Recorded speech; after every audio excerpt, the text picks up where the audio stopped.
I'm honored to be here and want to thank the members of the selection committee for inviting me and to participate in this award. Susan and I were just talking about how tough this past week has been for many of us. If I had to admit, there hasn't been a day that I haven't cried.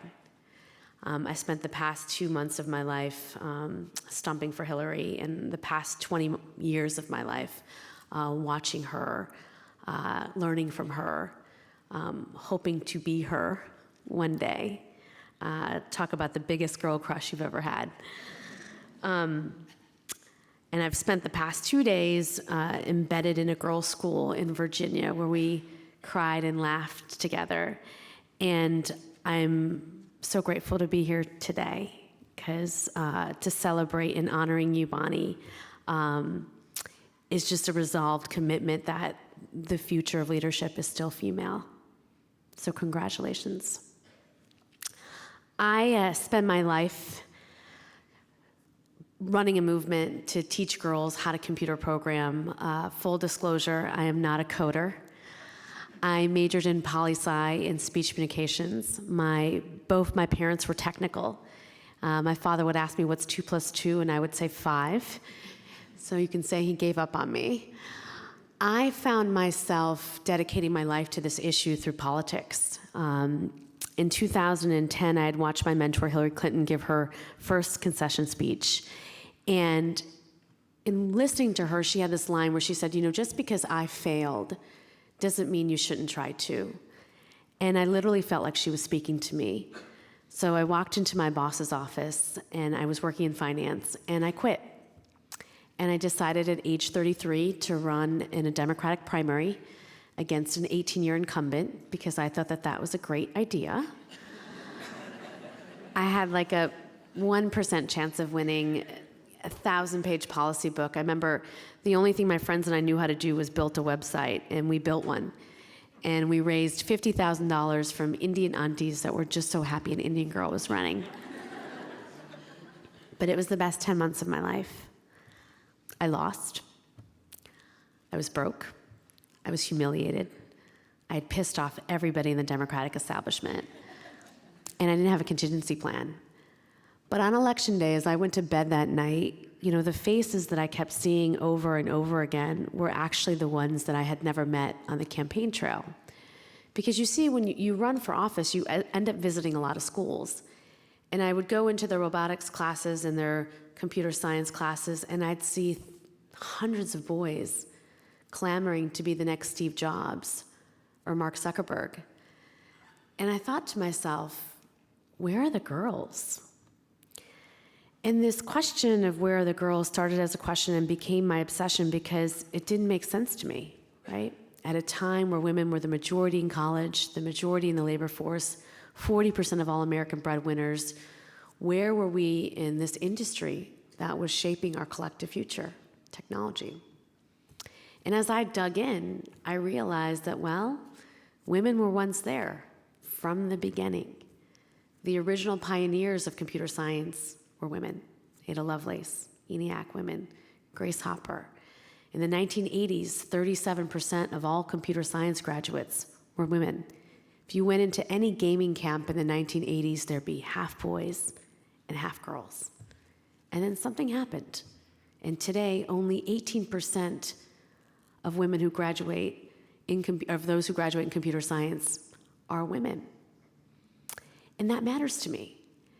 It doesn't matter to me because of my professional experience, because I didn't experience what so many amazing trailblazers faced and still face.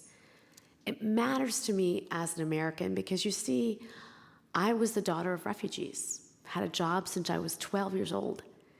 And when I went into those schools, when I was running for Congress in the Upper East Side, they had a robotics class and a computer science class. But far too often I would go into schools and there would be 500 kids in the basement somewhere staring at one screen. And the thing is that to be a software programmer or an engineer, that's the American dream. You could make almost $120,000 working in one of those fancy technology companies that we talked about. But the thing is that if you're a young girl and you didn't take computer science in high school, you're unlikely to take it in college. And only 1 out of 10 American high schools offers computer science. Only 20,000 kids took the APCS exam last year. Only 4,000 of them were girls. In 3 states, no girls took the APCS exam. We know there are girls in Wyoming, right? And so people always say to me, why? What happened? And the first thing is culture, right? In the 1980s, when the personal computer came out, it was marketed as a toy for boys. So everybody from Steve Jobs to Mark Zuckerberg will say, my parents bought me a computer when I was 12 years old, and boom, I thought about Apple. Girls did not have that transformative experience. Secondly, we in the 1980s saw the birth of the programmer, right? The dude in a hoodie sitting in a basement somewhere. He hasn't showered and he's drinking a Red Bull. And little girls look at him and they say, I don't want to be him. I don't even want to be friends with him. You cannot be what you cannot see. We've also created a culture, not in this room, where it's almost popular to say, I hate math, or I hate science. I often will ask this question, and I've said, how many of you have ever said, I hate math? Every hand is raised. How many of you have ever said, I hate math in a dinner party, in an interview? A lot of hands are raised. How many of you would ever say, walk into a dinner party and be like, I hate to write? Or go into an interview and say, just so you know, I can't read. Never happened. So how have we created a society where, again, you can make $120,000 as a software programmer, you can change the world, but yet we have created generations of young women who hate math and science. In 2012, the non-coder, the failed politician, decided to do something about it, and I started an organization to teach girls to code. We started with 20 girls in 2012. By the end of this year, we will have taught 40,000 in all 50 states. Next year, I want to teach 100,000. I want to teach 100,000, and I will. We will. And the thing is that only 10,000 women graduated in computer science last year. 10,000. I will, in 2018, Girls Who Code will have 10,000 new graduates in computer science. We can do this. And as much as I am a feminist with a capital F, I do not care about gender parity for the sake of gender parity. I have dedicated my life to this issue because I believe that girls are change makers. And I believe that the future is female. And I believe that our girls will solve problems that are going to change our world. I think about 2 of my girls, Lucy and Maya, 6th grade, watching CNN one day, looked on television and saw that little kids were dying because of lead poisoning in Flint, Michigan.